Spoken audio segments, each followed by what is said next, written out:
Баршаңызға сәлем, менің құрметті тыңдарманым. Өтініш, арнама тіркеліп, лайк басып, пікір қалдыра отырыңыздар. Рахмет. Бүгінде тәнін саудалағандардың ақылы қызметі туралы хабарландыруларды кезіктіруге болады. Бұндайды кәсіп еткендер арасында әйелдер де, ер адамдар да бар. Тарихшылар ер адамдардың әйелдердің тән құмарлығына қызмет ету бастауын ежелгі дәуірден алатынын айтады. Рим жазушыларының мәліметіне сүйенсек, ерте кездің өзінде қала жігіттері нәзік жыныстылардың тән құмарлығын басуға немесе бай әйелдердің амиянын жеңілдету үшін барған. Совет одағы кезінде де ақша үшін жыныстық қатынасқа түскендер айтарлықтай заңмен қудаланбайтын. Тек сутенерлар сотталатын. Ал бүгінде Қазақстанның жарнамалық басылымдарында әйелдің де еркектің де мауқын басамын деген хабарламалар жиі берілетін болды.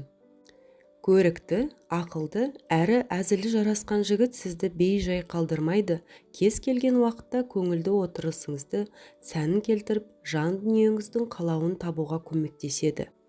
Қызмет түрінің ақылы екенін қоса ескерткен осындай жарнамалар газет беттерінде жиі кездеседі. Сондай хабарламалардың бірінде көрсетілген телефонға қоңырау соққанымызда, телефон тұтқасын көтерген жігіт өзін таныстырды. Жасы 29-дағы сұңғақ бойлы, әдеміше келген ауыл жігіті Жанаттың бірінші кезекте мұндай кәсіпке қалай келгенін сұрадық. Қаржы жағынан қиындықтар көп болған соң, амалсыздан көндім.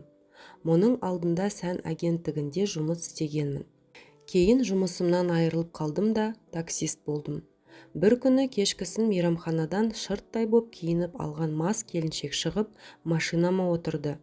Үйіне жеткен кезде ол маған пәтеріме кіріп, менің мауқымды бассаң $100 беремін деді. Содан бері осындай жұмысты кәсіп етіп алдым. Жанаттың әке-шешесі бауырлары ауылда тұратын көрінеді. Қалаға келгеніне 7 жыл болыпты.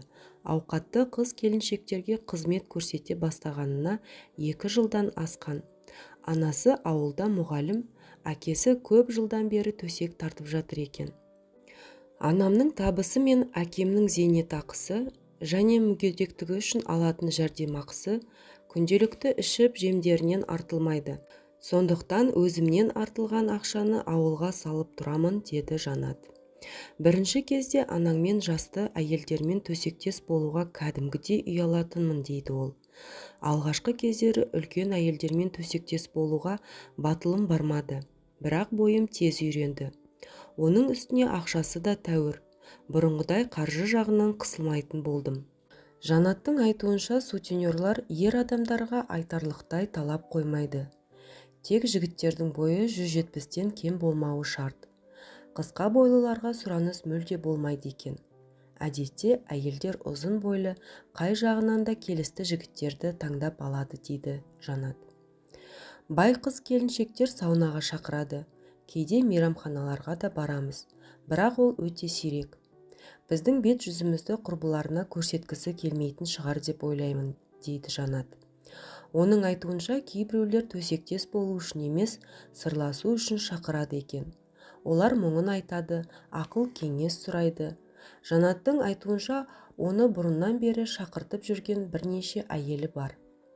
Әсіресе күйеуінен ажырасып кеткен қыз келіншектер, тіпті 50-ден асқан әйелдер де біздің қызметтерімізді пайдаланады. Физиологиялық құбылыс деп ойлаймын, өйткені күйеуімен күнделікті жыныстық қатынастарға түсіп тұрған әйелдердің ажырасқаннан кейін ағзасы бұрынғы әдетті талап етіп тұрады. Кейбір сарапшылар жезөкшелік әлеуметтік проблема болғанымен, оны биологиялық тұрғыдан қарағанда орынды құбылысқа жатқызады. Ал бір адамға өмір бойы тұрақты болу өркениеттіліктің немесе діни көзқарастардың нышаны деген пікір бар. Біздің кейіпкер Жанат болса өз кәсібінен мүлде ұялмайтынын айтып отыр. Сағатына кейде 10-18 мың теңге береді, ал егер 2 жігіт болып гей-шоу көрсететін болсақ, одан да көбірек. Бірақ ол үшін мен жолдас жігітімді шақыртып, онымен ауыз жаласуға мәжбүр боламын. Әлбетте, менің өз басым еркектерге құштарлығым жоқ. Тек әйел сұраған соң оған сондай спектакль көрсетеміз. Ақша табудың оңай жолы.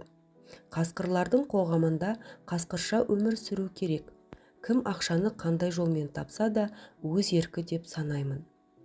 Осы кәсіппен енді қанша айналысасың деген сұраққа Жанат бірнеше жылдан кейін мансапты қызметке ауысуды жоспарлап жүргенін айтты.